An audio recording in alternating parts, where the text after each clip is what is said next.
Hey friends, welcome back to the 1211 podcast. I'm Jennifer. And I'm Tabitha, and today is a special episode, episode 31. Can you believe we made it this far? Oh my goodness. Honestly, in some ways it feels like we're starting, right? Yeah. It took us a long time to get here, Tabitha. But when we look back over these first 30 episodes, wow, God has done so much. He really has. So today we're going to take a moment to pause, reflect, and remember. We'll be sharing some of our biggest takeaways from the journey so far and why remembering is so powerful in our walk with God. But before we do that, you know what time it is. We have to do this. I wasn't even going to put this in here, but then I'm like, we have to do this. It's time for rapid fire. So I'm going to go first. One word that you'd use to describe how this podcast has changed you personally. Oh, goodness. One word?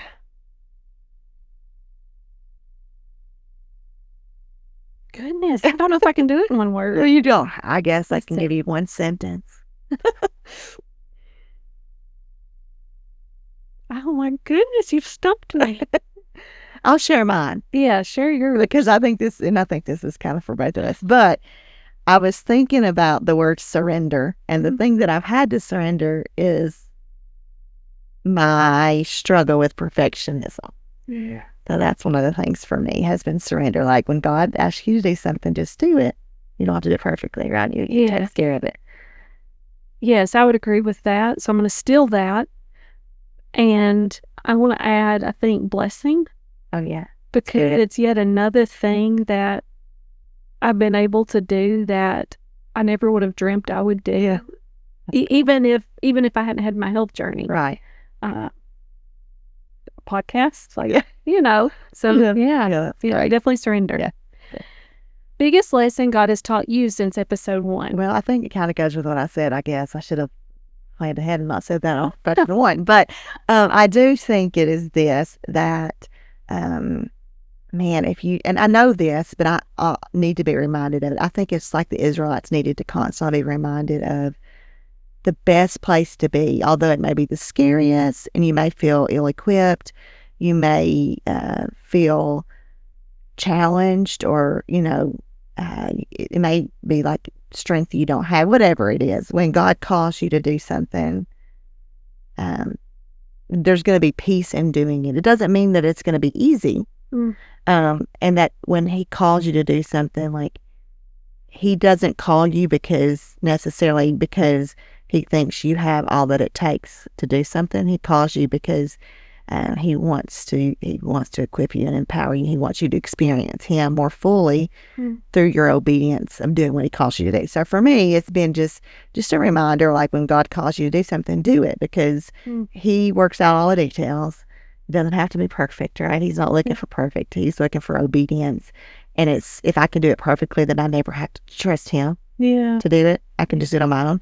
And so just like recognizing that the best place to be is when he calls you to do something that's beyond your own gifts, your own talents, your own skill set, and then letting him be the one who provides all that. So yeah, that's beautiful. Resonate. Yeah.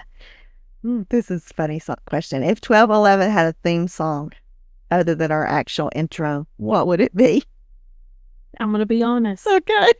And it's funny you asked this, because I said that we should be playing this at the office of the church this week, because I feel like it's the story of my life. Bon Jovi, Living on a Prayer. Yes, for sure. That's sure on Living on a Prayer. I mean, I could come up with... That's my life, too. I think all the time, Living on a Prayer, so... Yeah, I could say Mighty Name of Jesus, all these wonderful songs, but I think it's Bon Jovi, Living on a Prayer. We are living on a prayer. You got that right, sister. Oh, one Bible character you'd invite on the podcast if you could. So this one's hard for me. Like, how do you choose one? Right? But, and I go back and forth. And any of them, right? I can think about like Moses or whatever. But I think I'm going to have to say 2. Paul or Peter. Yeah. And I say Peter because I think Peter represents so many people that I know of, like, just well-intended, passionate, but like one of the stories of Peter that I love, that I think is is the story of redemption in the truest, most beautiful sense, which I think is what 1211 podcast is about. It's like people who haven't gotten it right every time, and God's redeemed that. Peter messed up a lot, but God never wrote him off, and he continued to use him. But the story that really resonates with me is when Peter denied Jesus. But before he did that, the words that he said to Peter were, "When you return, encourage your brothers." And so, like, even in that moment prior to his failure, Jesus was already reaching out a hand of restoration to him, saying to him, like, you're going to mess up, but that's not going to be the end of the story. And it will be because of this journey that you are taking that you will then be able to encourage your brothers. So I think, like, that story of Peter is the hard 1211 podcast of, like, it hasn't been right every time. It hasn't been easy. I've taken a twisting, winding path to get to where I am, and that I resonate with personally. And then Paul, I mean, goodness gracious, Paul, like, that if there is anyone who has a story of restoration and redemption, it's Paul, this guy who, like, kills Christians, and then yet he becomes the most bold, courageous Christian of them all. Yeah. And, like, that shows the grace and mercy of Jesus, but not just the grace and mercy of Jesus, the grace and mercy of other Christ followers and people who would open up and allow him into community when he was one that they would at one time fear. So those would be my two. Yeah. But I mean, I could give you a list of who we should interview, but Peter and Paul would be right at the top of my list. That's awesome. I love that. So if you could sum up the 1211 podcast in one sentence, if someone says, what's the 1211 podcast about? Why are you doing this? Tell us the story. What would be that one sentence?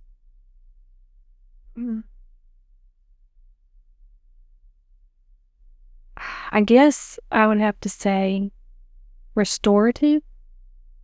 There's so many words, but I just feel like restoration is all throughout every story that's been shared, and that's just who God is. Yeah, very good. Yeah. If we recorded an episode anywhere in the world, where would you pick? Where would I go?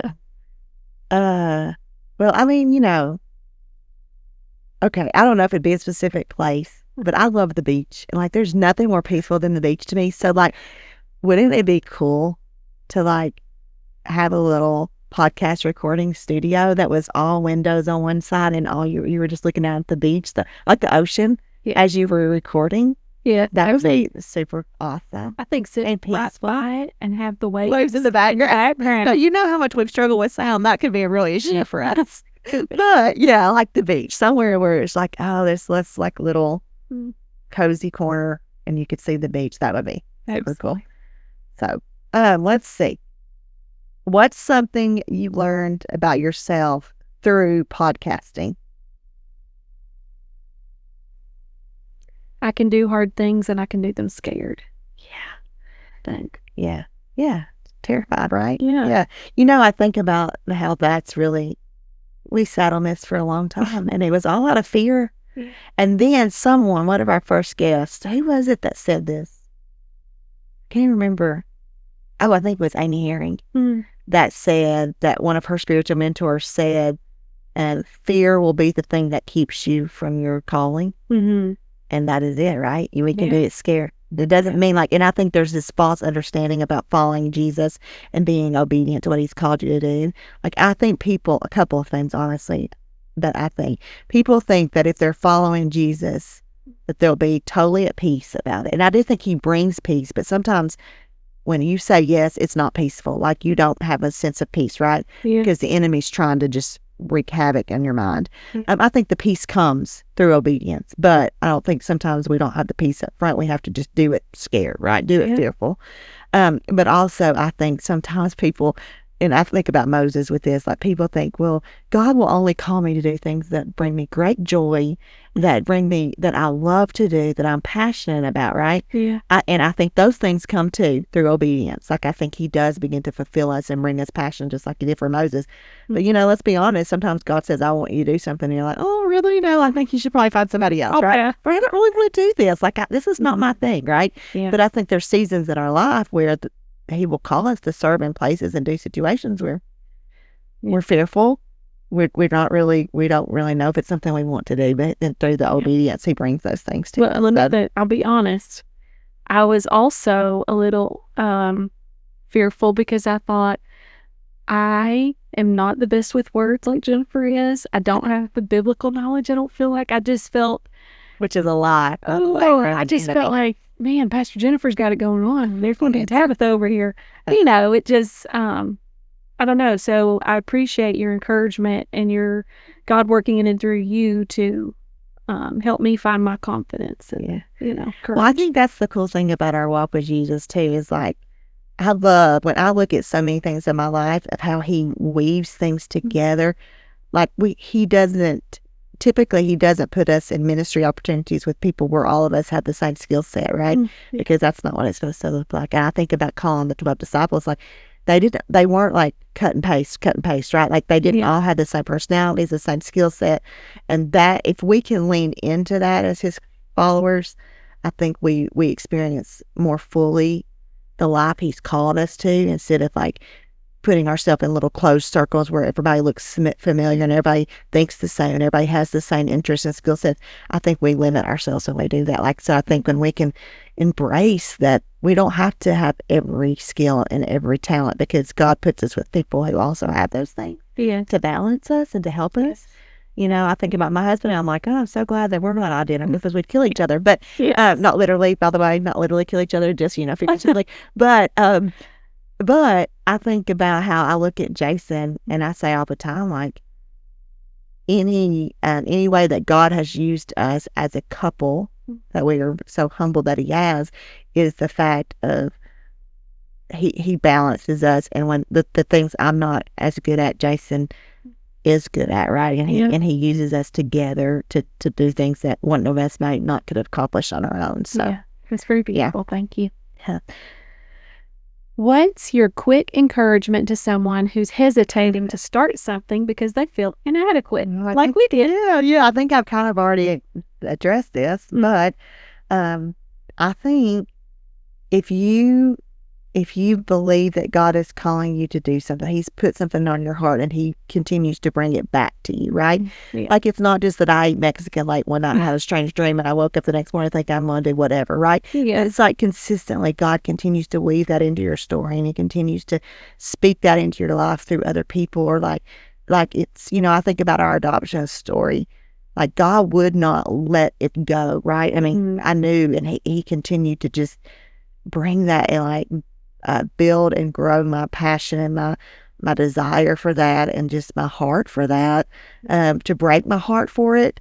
I think if God is calling you to something and like he continues to bring this to you and it's terrifying to you, or you're not sure what that looks like, I will tell our listeners exactly what I've told you and some other people that I've had these conversations personally with, is just do the next thing to do. Like, just walk in obedience, and you don't have to. Sometimes I think we feel inadequate because we feel like we can't understand how it's all gonna work out. We can't understand, step 100 in the process, and I don't think he wants us to. So I think if you feel inadequate, sometimes it's because you're trying to see that entire picture or the completed project, instead of just going, okay, God's told me to do this and I'm going to do the next thing I know to do. And so I think when you feel inadequate, if you just do the next thing and you trust him to be enough for the next step, the next thing to do, then through time he shows you the next thing and the next thing and the next thing, and he makes you adequate. Like, you're not adequate, he empowers you, makes you adequate to do that. So I would just say, just do it, right? Just do it. Just do it. Like, do the next thing.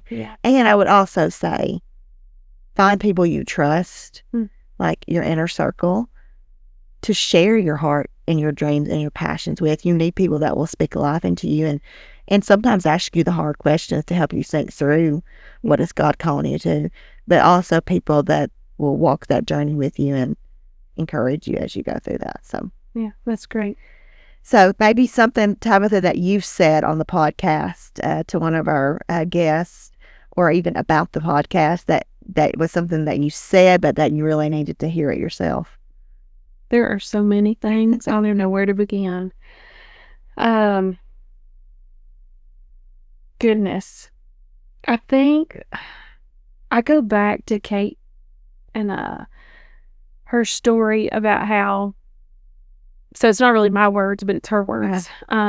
When she said she was in the bathroom floor and she had a needle in her arm at one point, and then later on in life, she was still in the bathroom floor, but with the Bible instead of the needle in her arm. And I just think about that. That was very powerful for me, and I needed to hear that because life is so hard and ever-changing, and especially, in the world we live in, there's something every day we face, even in our own personal lives or just we hear about. And instead of sitting there in turmoil and like just in that place, like just get the Bible and just be in his presence. Yeah, that's a good reminder. I think when I think about that story with Kate, and I think about so many stories that we've heard that had an addiction piece to it, we're all turning to something. Yeah. Yeah, and many of us are turning to things other than Jesus and his word. And if we are, those things are so often idols in our life, or they're addictive behaviors in our life. So I think, just that reminder, keep going back to the word, keep turning to the word, keep grounded in that. Yeah. Don't turn to anger. Don't turn to social media. Don't turn to even our own, even our own strengths and our own ability to articulate or to, I don't know. I just think we have to guard that everything we say and do is rooted in the word. And ask him constantly to check us against his word. Yeah. Personally, I have to ask him, Yeah. And also just a reminder that, man, so much that we need our time in the word. I listened to several things throughout this week, and one was a sermon that I listened to, and it talked about why do we need time in the word? Like, what does that look like to us to sit with Jesus, to John 15, abide in him? Yes. Like, not just reading his words, but to spend time abiding in him and resting in him and remaining in him and listening for him. And just in the last couple of weeks, I guess it's been 2 weeks ago, I was on a Sunday and I was struggling to with a situation. And in the flesh, I wanted to be bitter or angry or just, fed up with the situation. But I felt the Lord check me, and in the spirit, I knew, like, okay, you've got to rethink this. And on Monday, and I just had some friends praying for me on Sunday I need some answers from God. I need some clarity. I need some direction about this, right? Of what is my next step? What do I do about this situation? Because I knew it needed to be addressed. It wasn't something I could just go, oh, we're going to ignore this. But on Monday morning, as I'm on my way to the office, I had the Bible playing on my radio, in the stereo of my car. And it just happened to be, I said that with quotation marks, it just happened to be the place that I was, because I've been reading through 1 Corinthians, and it just happened to be the chapter I was going to be on that day, right? But as I drove to work that day and I'm listening to this chapter in 1 Corinthians, God gave me clarity of the way I was supposed to respond about this situation, and it was very specific. And that's only God, right? Yeah. But if I had not spent the time that morning, and I don't get it right every day. There's days that my days get busy, and it's later in that day, and I'm like, oh, I just need to sit down and spend time in his word. And just all of us are at different seasons. But my point is, God wants to meet us in his word. Yeah. He wants to provide us the answers that we need. But if I had neglected to do that that day, I would have missed the blessing of him saying, Jennifer, I've got the answers you need. They're right here. This is what you need. And it was the thing that I knew in my heart I thought I needed to do, but it wasn't the thing that was going to be the easiest to do. It'd been easier to go, okay, I'll just give in and do it this way, Yeah. But God gave me this answer that has since then given me a boldness and a courage to know this. I don't have to change this because God has shown me why I'm doing this, right? Right. So, yeah. Yeah. But the word, we can't go without it. Yeah. No, we just can't. If we want to know him, tell the kids in good churches, if we want to know Jesus, if we want to know how we're supposed to respond in situations, if we want to have the courage to do the right thing, we cannot do it apart from the word. Yeah. Because that's how we get to know him. Yeah. Yeah, that picture of the needle in the arm versus the Bible in the hand is very powerful, right? It is. Yeah. Oh, good stuff. What's your prayer for the next 30 episodes? I think my prayer for the next 30 episodes is just my prayer since the beginning of this, and just my prayer, I just think it's what I want my life's prayer to be, right? Is that, like, may it all point people to Jesus. Like, I've said to my kids, like, when I die, and someone's speaking at my funeral, I, I hope that people will say things like, well, she was a good teacher. She was a good mom. She was, whatever. But at the end of the day, what I want people to know is that I loved Jesus and I held nothing back, right? Yeah. Like, he had it all.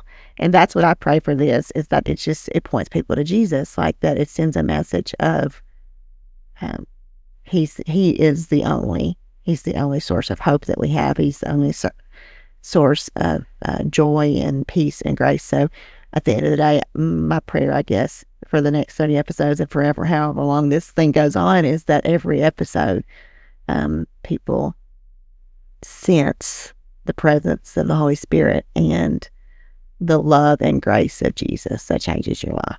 So that would be my prayer. Yeah, that's my prayer too. Yeah. It's beautiful. Yeah. Whew, okay. Well, it's been fun so far, Tabitha. It's been a fun journey. Lots of laughter and lots of tears. Lots of tears. But I want us to take some time to just go back to the beginning. And if our listeners have been with us since episode 1, or if they've just joined us, we started this podcast with a very specific purpose.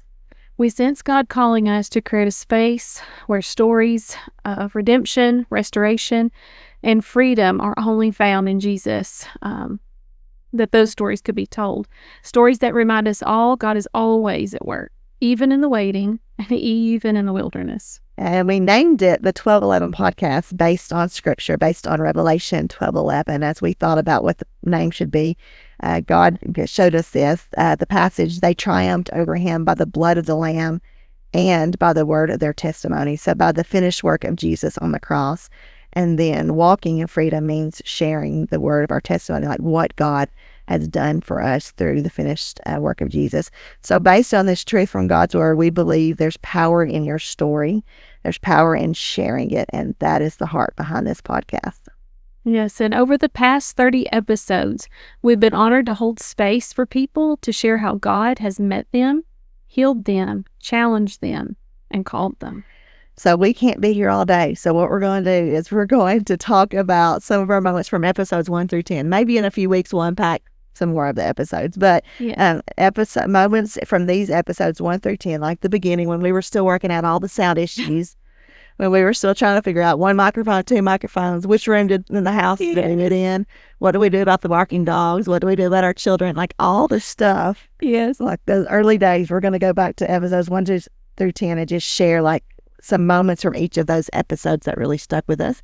And if you, our listeners, haven't listened to those episodes, we hope this will inspire you to go back to the beginning and listen to some of these stories. Yes. Let's start with episode 1, the one where we launched this podcast. That episode marked something for both of us. And I think for me, it was yet another chance to walk out my faith, to trust him and his power, not my own strength and my own abilities, to let him work in and through me. Yeah, yeah. It really was an act of obedience. I'm thankful we did it. Yeah. So definitely, I think that marked something really important for both of us. I think we both learned what it means that he doesn't call the able, but he enables those he calls. Yeah. And I have to remind myself of that often. And I think also learning to trust him for everything that we need was a reality for both of us during that season, because we had no idea what we even needed. No. We just one mic or two, a laptop, what do we need, But and yeah, just learning to trust him for everything we need. And it's a scary place to be, but it's also a beautiful place to be. In episode 2, we had the incredible privilege of sitting down with somebody that I love so dearly, Kate Cataldo. Something she said, and you kind of alluded to a little bit already, Tabitha, but something that she said in that episode that has stuck with me and that I still think about all these months later. And I still share it from time to time with other people that I'm talking to. But she talked about her journey with addiction and how God certainly has the power that he could have instantly released her from that addiction, like the day she walked out of the jail, that she could have never had a desire for drugs again or never gone back to them, and that he had the ability to do that. But she talked about how instead her journey looked different, and it wasn't just like this moment that it was that she was set free from it, but it was really kind of a journey of sorts. One, in her words, she talked about how he taught her how to fight on her knees with her Bible in her hand. And you talked about that picture that she painted, but the words that she used where she talked about, he taught me to fight. He taught me to fight on my knees with desperation, with my Bible in my hand. And I think in a world where instant gratification is its own sort of drug, its own sort of thing that we all are addicted to, that has resonated with me, because sometimes we don't see immediate relief because like he showed Kate, and like Kate shared with us, in her words, he said because he was teaching her to be a warrior. And that has stuck with me. Sometimes I just want it to come quickly and easily, and to be reminded that, Jennifer, I'm teaching you how to fight, this battle, because you are a warrior, and I'm equipping you to be a warrior. And that has stuck with me and will always stick with me. Yes. Good stuff. Oh, love Kate. Episode 3 was filled with beautiful moments with one of the kindest people I've ever met in my entire life. It was my middle school teacher. Yeah, Dan Thomas. Hearing his story of walking in sobriety for 40 plus years reminded me of God's faithfulness. He never gives up on us and uses our story to impact those around us, even people we don't even know.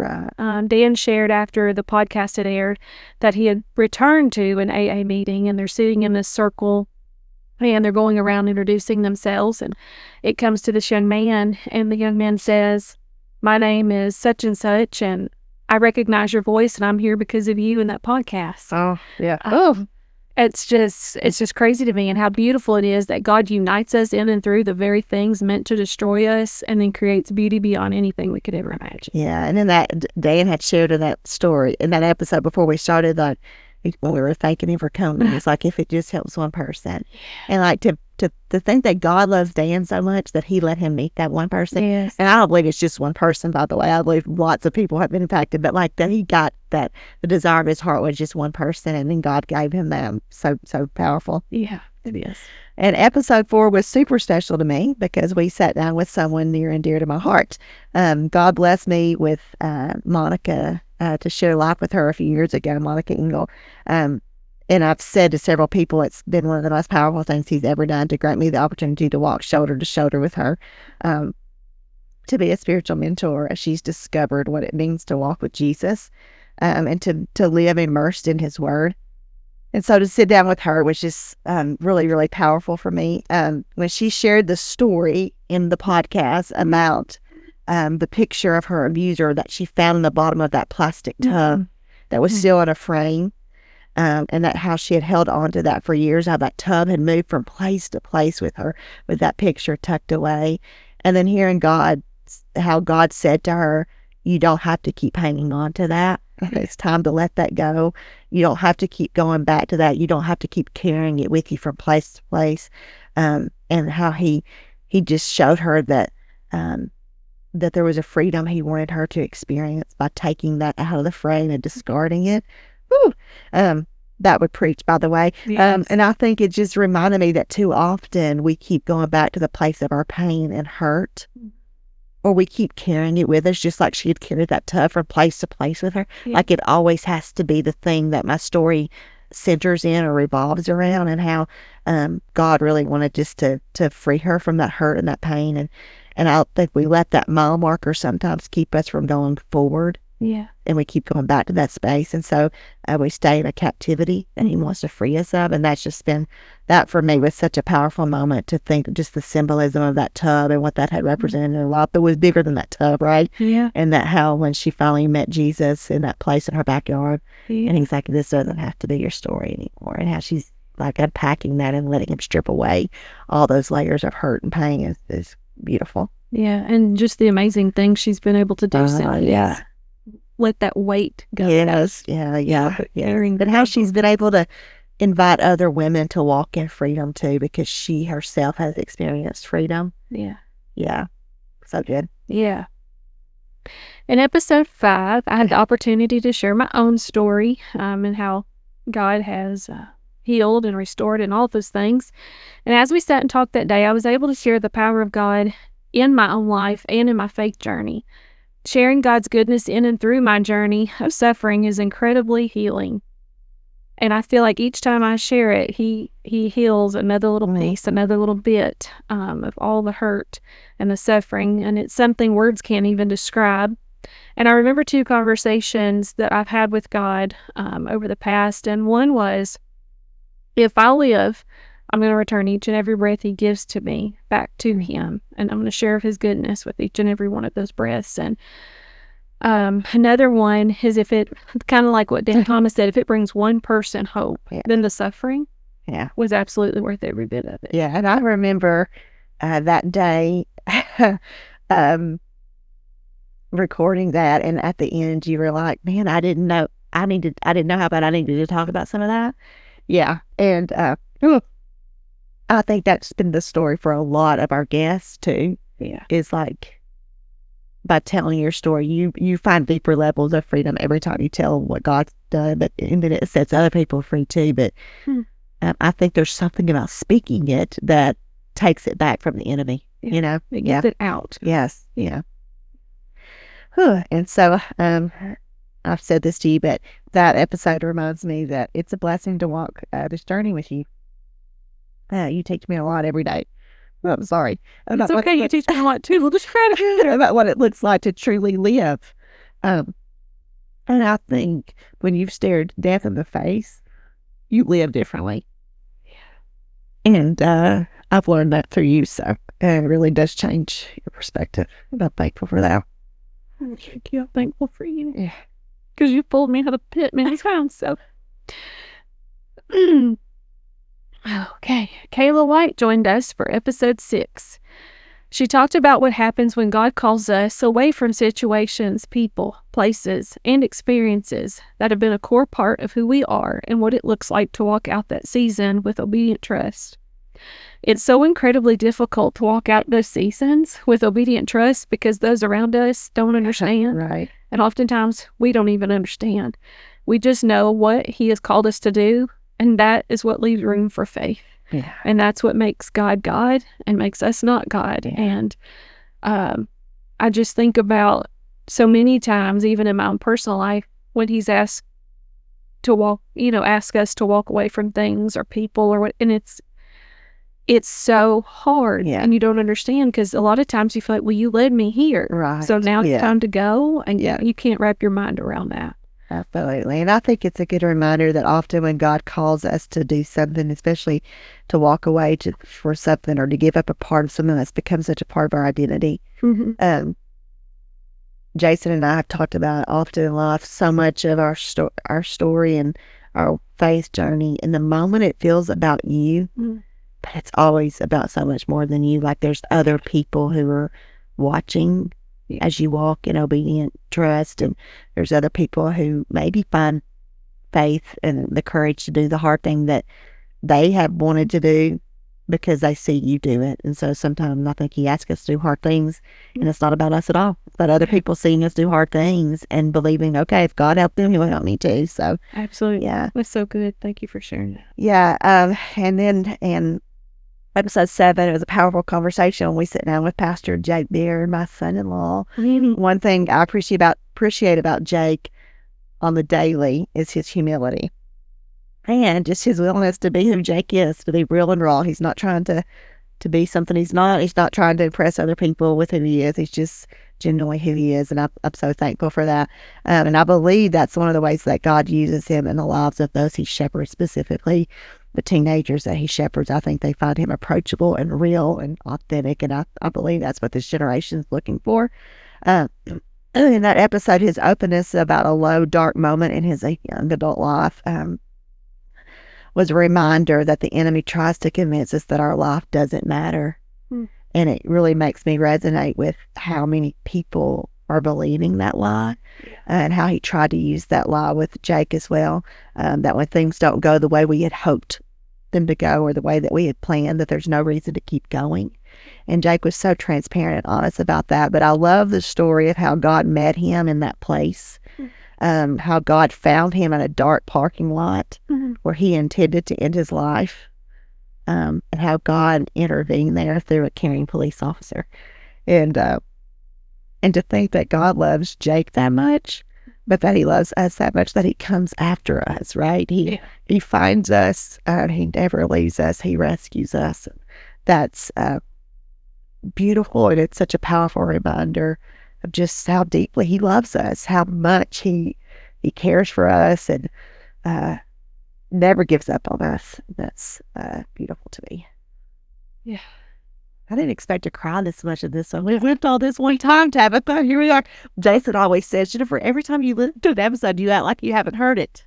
Right. Did you cry like it's the first time? Like, it just moves me so deeply every single time. So I don't know why I thought I wouldn't cry today. Here we go. Right. Okay. That's okay. Oh, I love sitting down with Amy Herring. She has such a sweet and gentle spirit. While she has such a sweet and gentle spirit, she's bold and courageous. She is. Leaving and moving away from a successful career, all the people she knew, the comfort of quote-unquote home, sharing with us her journey of adultery, facing fears and trials of all kinds, and trusting Jesus even when she chose to walk in obedience and the hard stuff still came. Yeah. Amy's faithful obedience has blessed her and the lives of so many around her and continues to do so.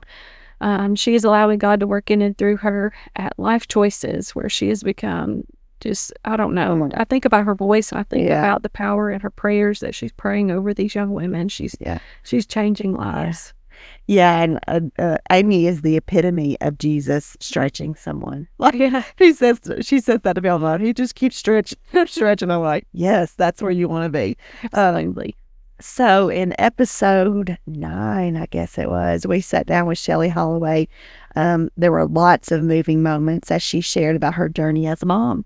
The raw, the real, the hard, from finding herself alone and scared to facing a decision about what to do with a third pregnancy that she knew she couldn't provide for emotionally, physically, mentally, to making the brave decision to place her beautiful little girl for adoption. By the way, the most selfless and loving choice ever. To learning to advocate for help in a broken system for her teenage son who struggled in ways that have not only impacted him, but everyone he loves. I love how Shelley ended that hard conversation, that she knows the battle isn't over, but she also knows that God's not done. Yeah. And that God is still her hope and her peace on the darkest days. And just her commitment that she won't stop trusting that he has her and that he has her family, even when she can't see it or understand it. And such a powerful thought. Yeah. Man, it's so good to reflect on all of this. Episode 10 was very meaningful. Heather and Dalton Brown shared about a struggle that many face, but don't care to talk about it, and it's painful to talk about. They shared about their struggle with infertility, about how their faith community carried them through the disappointments and pain of that season, how they surrounded them in prayer, and the beautiful answer to those prayers. Little sweet redheaded eye. Yes, and he's not so sure he likes any of us. That's okay. I keep hanging on to the fact that one day he will. One day he will. He's I love it. He's so serious. He's so serious. Yeah. Yeah, their story is definitely a light of hope for those who find themselves wanting to give up. Yeah, absolutely. Well, truly, it's overwhelming to think about all the goodness that we've had the privilege of sharing through this platform of the 1211 podcast. Tabitha, you and I say often that every episode we record wrecks us in the best kind of way. Yeah. Just like this one today I'm going to sound like I've talking through my nose by the end of it. But at the end of every recording, one thing I always know is that we've been with Jesus. He's been present, and that's beautiful. His presence is always so powerful, and the words that are shared always speak directly to what my heart needs to hear. And we always say, if it didn't help anyone else, and that's us. So yeah, it just has been so good. Absolutely. And there's a beautiful thread that runs through every single episode. God is faithful. He shows up, not always in the way we expect, but always in the way we need. We can trust him, and he is enough. Ooh, speaking of remembering, I wanted just to share today a passage from Joshua chapter 4, verses 1 through 7, and just take a few minutes to unpack that for you. I would encourage you to go to the Bible app or get out your Bible and read through Joshua 4, 1 through 7, because I believe this passage shares the heart of why we do the 1211 podcast. Just a kind of a synopsis. After years of wandering in the wilderness, the Israelites were finally on the brink of entering the promised land, the land that God had sworn to give their ancestors. But standing in their way was the Jordan River. Now, it was swollen and was overflowing due to the harvest season. And just as God had parted the Red Sea for their parents decades earlier, grandparents, he now performed another miracle. As soon as the priests carrying the Ark of the Covenant step into the water, they put their toes into the water, into the river, the water stopped flowing and it piles up in a heap far upstream. And the entire nation, which is amazing to me to think about. We sometimes, I think we downsize that in our minds. Like, a few people cross the river, but like the entire nation, people of all ages, children, adults, they cross over on dry ground, which, by the way, is impossible too without God. But just the breath of the Holy Spirit pulling that back and drying up the ground, because they weren't even having to. I remember when I was a little girl, one of my best friends lived on a farm, and we would go and we'd play in a creek, and I lost a jelly shoe. Do you know what I'm talking about? When I was like, those little plastic shoes. Yeah. Well, it was muddy, right? I mean, we were playing, and my foot got stuck and my foot came out, but the shoe did not come out of the mud. And I think about the miraculousness, this dry ground. It wasn't even like they were having to, they weren't getting their feet stuck in the mud walking across. So it says that they walked across on dry ground. Yeah. Beautiful. Yeah. It was a monumental moment, a turning point for a generation that had grown up in the wilderness, hearing stories of God's power, but not always seeing it for themselves. This miracle was deeply personal. It was no longer just about what God had done in the past for their ancestors. Now they had experienced it for themselves. That's one of my favorite passages, by the way. After the crossing, God gave Joshua a command. So they get across, and he says to Joshua, choose 12 men, one to represent each tribe, to take a stone from the middle of the riverbed where the priests had stood with the Ark of the Covenant. These stones would be set up at their camp as a memorial. So they would just make a memorial of the stones. The purpose of this wasn't just symbolic, though. It was deeply spiritual, and it was generational. And that piece, I think, is so important, the generational piece. God said, in the future, when your children ask you, what do these stones mean? You are to tell them.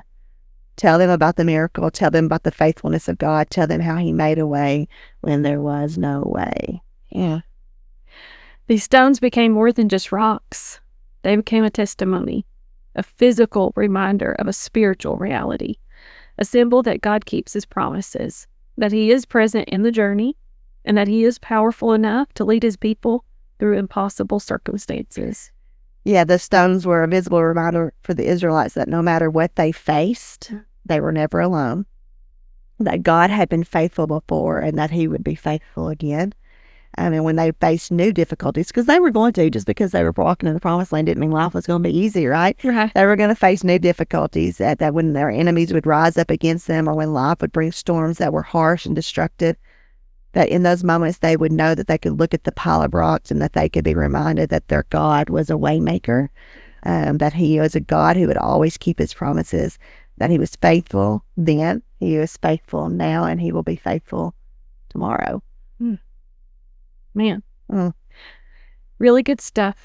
Every story we've heard in these first 30 episodes tells the same exact story. Every story tells of God's faithfulness through twists and turns, ups and downs, tragic ends, and promising beginnings. And I just think about the mud. Yeah. The stories tell the pain of confusing circumstances and long seasons of waiting, but they also tell the story of a God that is on the other side of the failures that feel final, the endings that are disappointing, and the waiting that seems useless. Oh, goodness, Tabitha, we really have been blessed to hear some incredible stories. Oh, some good ones of God's goodness, and everyone has been a powerful reminder of God's power and his faithfulness. That's not just something of the past, and it's not just something that the Israelites experienced, but that we continue to get to experience today. And just as he parted the Red Sea and then the Jordan River, we can trust that God is with us and that he is providing and protecting just like he did for the Israelites. And that's an incredible promise. Yeah. And what a beautiful thought to think that just like those stones serve to pass faith to the next generation, perhaps the story shared here in this space might serve as a memorial stone that will provide and provoke questions and spark conversations about God's goodness, giving our listeners hope in the hard times and courage to keep going when life is hard. Today, we may not find ourselves crossing a physical river, but we all do face moments that require trust. Times when the path forward seems impossible. God often leads us to our own Jordan River moments in life, transitions, challenges, new seasons where we have to choose faith over fear. And when he brings us through, it's important that we remember what he has done and that we remind ourselves often and that we faithfully tell of his goodness so that others might encounter him too. Like the Israelites, we need memorials, and that's what we're blessed to be part of here on the 1211 podcast. Telling stories of God's faithfulness, sharing our stories of God's redemption, restoration, and freedom builds faith in others and reminds us to trust him again the next time we face a river that seems impassable. Ultimately, like Joshua chapter 4, the 1211 podcast is a call to remember. Because remembering fuels gratitude, it strengthens our faith, and it prepares us to follow God into whatever comes next. Unfortunately, sometimes we move through seasons so fast. Absolutely. We forget to gather our own stones, to stop and say, wait, God met me here. God carried me through that. And remembering those things, it gives us courage to face whatever else life brings our way.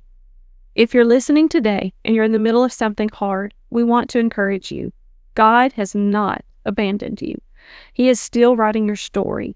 Take some time today to remember how he's been faithful before and ask him to help you trust that he'll be faithful again.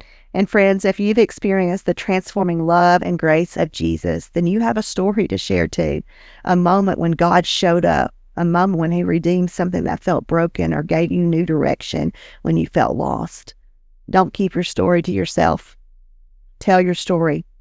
It will help you find freedom and strength, but it will also help others believe that they can make it too. Find a way to share it with a friend, in a journal, through social media. The possibilities are endless. Remember, your story might just be the stone that someone else needs to be reminded that God is still in the business of restoring and releasing his people. So why not take a few moments today? Look back and see all the ways God has been faithful, because if you will, I believe it will help you walk forward with courage.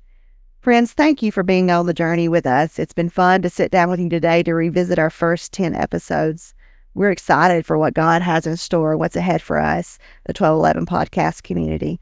We're praying and we're believing that people will be set free by sharing their stories and by hearing the stories of others.